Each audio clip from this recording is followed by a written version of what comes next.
New York के चहल पहल भरे शहर न्यू रोशेल में धोखे की परतों के नीचे एक ऐसा लड़का था जो प्यार और अपनापन चाहता था।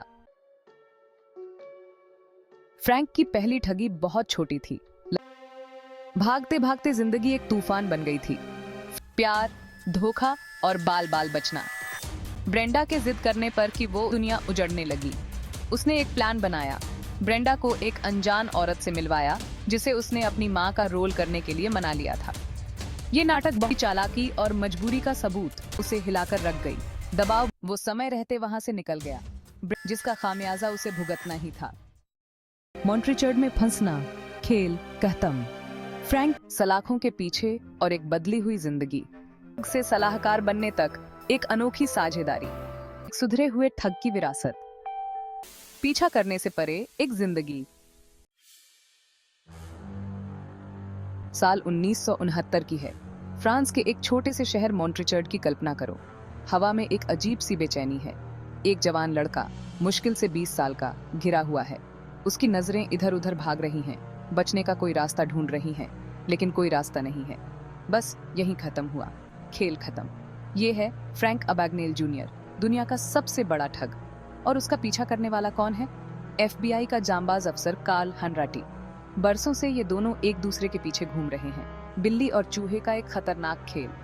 फ्रैंक भेष बदलने में माहिर, हमेशा एक कदम आगे, लेकिन कार्ल अपनी अटूट रेशिटल नोस्ट से प्रेरित होकर कभी हार नहीं मानता। और अब इस शांत फ्रेंच शहर में आखिरकार इनकी राहें मिलती हैं। पीछा करने का रोमांच, ठगी का जोश, सब कुछ इसी पल पर टिका है। चलो जरा पीछे चलते हैं। न्यूयॉर्क के चहल पहल भरे शहर न्यू रोशेल में यहीं से कहानी शुरू होती है। एक छोटा सा फ्रैंक, जोश और शरारतों से भरा हुआ। वो अपने पिता की बहुत इज्जत करता था, जो एक सफल बिजनेसमैन थे। लेकिन कामयाबी की इस चकाचौंध के पीछे दरारें दिखने लगी थीं। उसके माता पिता का रिश्ता टूट गया। उनके अलग होने का दर्द बहुत गहरा था। किसी को पता नहीं था कि यही वो मोड़ था जिसने फ्रैंक की जिंदगी बदल दी। फ्रैंक अपने पिता का ध्यान पाने के लिए तरसता हुआ बाहर की दुनिया में सुकून ढूंढने लगा। उसने एक हुनर खोज निकाला, धोखा देने का हुनर। जो छोटी मोटी शरारतों से शुरू हुआ था, वो जल्द ही बड़ा होता गया, खतरनाक होता गया। सही और गलत के बीच की लकीरें धुंधली पड़ने लगीं। वो लोगों को अपनी बातों में फंसाने में माहिर हो गया। लेकिन अंदर ही अंदर धोखे की परतों के नीचे एक ऐसा लड़का था जो प्यार और अपनापन चाहता था। फ्रैंक की पहली ठगी बहुत छोटी थी, लगभग न के बराबर। उसने अपना ड्राइविंग लाइसेंस फर्जी बनाया, अपनी उम्र बढ़ा ली। जब वो बचकर निकल गया तो उसे एक अजीब सा थ्रिल मिला। ये नशा था, उसे और चाहिए था। उसने अपने हुनर को और निखारा। हर ठगी पिछली से बड़ी। वो नकली नोट बनाने में माहिर हो गया, हुबहू असली जैसे चेक बनाता था।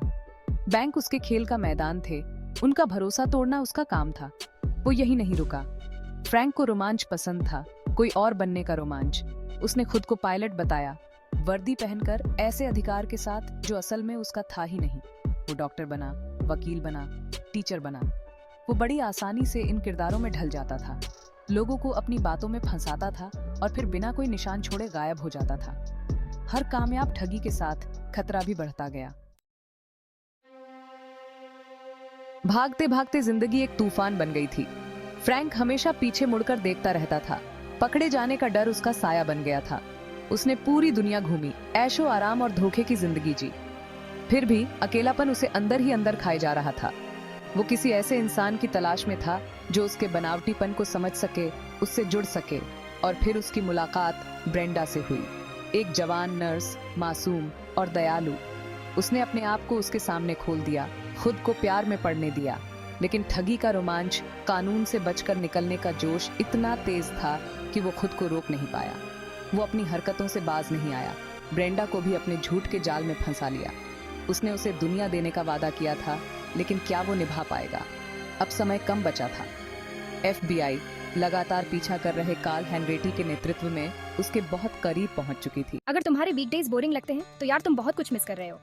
अभी द रिटर्न ऑफ कान यूट्यूब चैनल को सब्सक्राइब करो और हर हफ्ते नए नए कंटेंट का मजा लो। धमाल और मस्ती से भरे वीडियोस सिर्फ एक क्लिक की दूरी पर। ब्रेंडा के जिद करने पर कि वो उसके माता पिता से मिले, फ्रैंक की दुनिया उजड़ने लगी। उसने एक प्लान बनाया। ब्रेंडा को एक अनजान औरत से मिलवाया जिसे उसने अपनी माँ का रोल करने के लिए मना लिया था। ये नाटक बहुत बड़ा था, उसकी चालाकी और मजबूरी का सबूत। लेकिन ये मुलाकात ज्यादा देर नहीं चली। कार्ल, जो हमेशा चौकन्ना रहता था, करीब पहुंच रहा था। फ्रैंक किसी तरह बचकर निकल गया, लेकिन ये घटना उसे हिलाकर रख गई। दबाव बढ़ता जा रहा था। वो भागकर थक चुका था, झूठ की जिंदगी जी कर थक चुका था। उसने ब्रेंडा को शादी के लिए पूछा। उम्मीद थी कि शायद उसे थोड़ी सी तो सुकून की जिंदगी मिल जाए। लेकिन उनकी सगाई की पार्टी भी एक क्राइम सीन बन गई। जब कार्ल वहां आ धमका, उसकी नजरें फ्रैंक पर टिकी हुई थीं। वो समय रहते वहां से निकल गया, ब्रेंडा को टूटे हुए दिल और उलझन में छोड़कर। उसने बहुत बड़ा धोखा दिया था, जिसका खामियाजा उसे भुगतना ही था। फ्रैंक की किस्मत ने आखिरकार फ्रांस के शांत शहर मॉन्ट्रिचर्ड में उसका साथ छोड़ दिया। उसे धोखा दे दिया गया था, उसकी लोकेशन बता दी गई थी। जैसे ही पुलिस उसके करीब पहुंची, उसे पता चल गया कि अब खेल खत्म हो गया है। वो अब और नहीं भाग सकता था। उसने कार्ल के सामने आत्मसमर्पण कर दिया। उसके चेहरे पर राहत और हार का भाव साफ दिख रहा था। पीछा खत्म हो गया था। उसे वापस अमेरिका ले जाया गया, जहां उसके ऊपर उसके अपराधों के लिए कई मुकदमे चल रहे थे। आखिरकार उसे अपनी करतूतों का एहसास हुआ।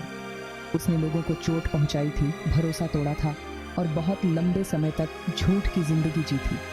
उसकी गलतियों का खामियाजा उसे भुगतना ही था। सलाखों के पीछे और एक बदली हुई जिंदगी। जेल की जिंदगी उस आलीशान और रोमांचक जिंदगी से बिल्कुल अलग थी जिसकी फ्रैंक को आदत थी। उसकी आजादी छीन ली गई थी। उसकी पहचान अब बस एक नंबर बनकर रह गई थी।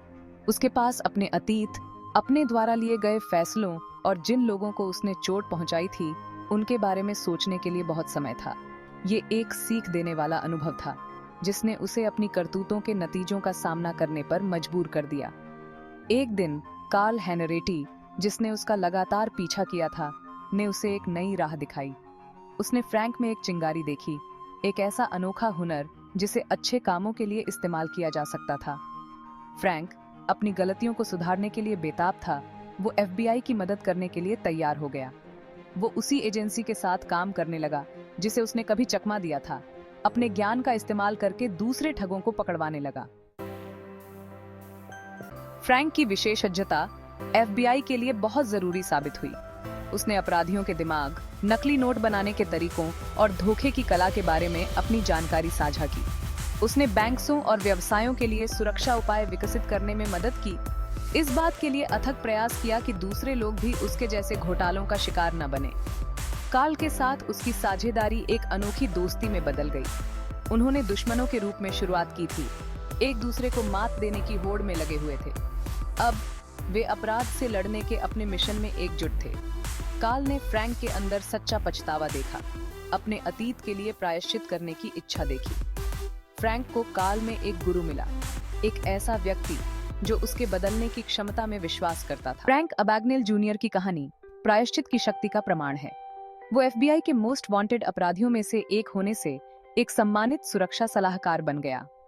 उसकी जीवन कहानी, जो उसकी आत्मकथा में दर्ज है और बाद में hit film catch me if you can में दिखाई गई, ने दुनिया भर के दर्शकों को मंत्रमुग्ध कर दिया।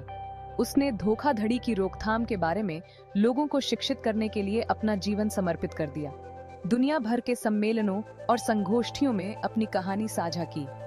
उसने अपनी पिछली गलतियों का इस्तेमाल एक ऐसे मंच के रूप में किया जिससे दूसरों को ठगों का शिकार बनने से बचाया जा सके। उसने साबित कर दिया कि अपनी जिंदगी बदलने में, अपने अतीत का इस्तेमाल करके दुनिया पर सकारात्मक प्रभाव डालने में कभी देर नहीं होती। अबैगनेल जूनियर की कहानी सिर्फ ठगी के रोमांच या FBI के साथ लुका छिपी के खेल के बारे में नहीं है। ये दूसरा मौका मिलने, माफी की ताकत और प्रायश्चित की संभावना की कहानी है।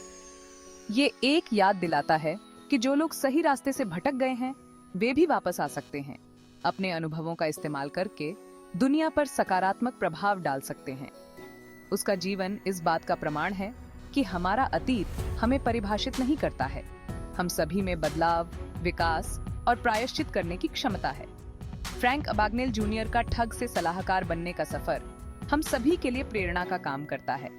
ये साबित करता है कि अपनी कहानी खुद लिखने में कभी देर नहीं होती।